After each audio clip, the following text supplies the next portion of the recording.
Sirma Thairogo eba Furangmani Bishinti Nogrogo, Kogboro Kogno Kishaki Shaka Shokomartongo Tabuk Sorkar, Hai Hini Omano Koranki Shalakati as Europe.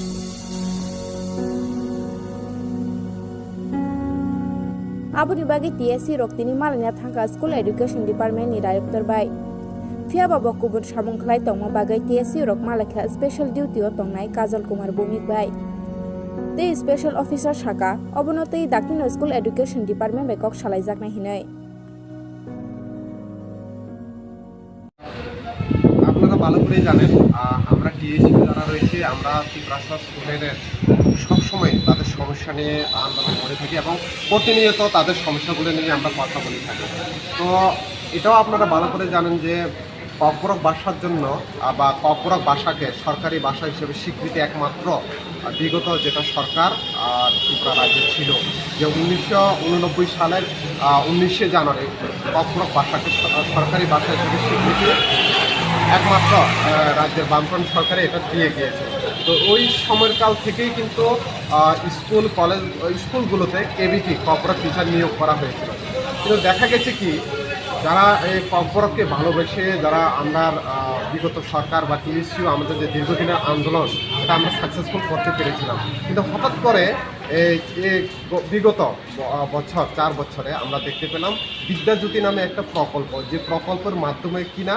Kokborok ভাষাকে প্রত্যেকটা বিদ্যালয়ে পড়াশোনা করতে যে বন্ধ করে দেওয়ার একটা প্রচেষ্টা আমরা লক্ষ্য করেছি। এই প্রচেষ্টা লক্ষ্য করেই বিশেষ করে বয়েজ বোর্ডিংয়ে যেখানকার স্টুডেন্টরা ককবরক সাবজেক্ট নিয়ে যখন পড়তে গিয়েছে, স্বাভাবিক আমাদের সময়কার বা পূর্বকাল সরকারের আমলে যারা ছিল ওই সময় টিবিএসসি বোর্ডের আন্ডারে যারা ছিল ওই সময় ককবরক বাংলা যার যার মাতৃভাষা পড়াশোনা করার স্কোপ ছিল, সুযোগ ছিল, কিন্তু এটাকে বদ্ধ করে দেওয়ার একটা প্রচেষ্টা এখন চলছে যে এখন থেকে আর স্কুলগুলোতে ককবরক নিয়ে পড়াশোনা করতে পারবে না। সো এটা আমরা আমাদের টিএসসিও শুনলাম,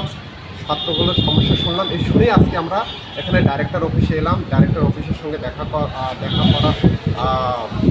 পাশাপাশি বিদ্যাজ্যোতি প্রকল্পের যিনি দেখেন চেয়ারম্যান বা যিনি বিদ্যাজ্যোতি প্রকল্প সম্পর্কে আলোচনা করেন বা দেখেন, ওনার সঙ্গে কথা বললাম। উনি বললেন যে না, এই সমস্যাগুলি দ্রুত গতিতে উনি দেখবেন সমস্যার সমাধান করার জন্য, আর সিবিএসসির কাছে নাকি এই সমস্যাগুলো আমরা আজকে যে সমস্যাগুলি তুলে ধরলাম ওইগুলো ওরা দ্রুত গতিতে ওগুলি পাঠাবে। আর সবচেয়ে ইম্পর্টেন্ট কথা হলো আপনারা সবাই জানেন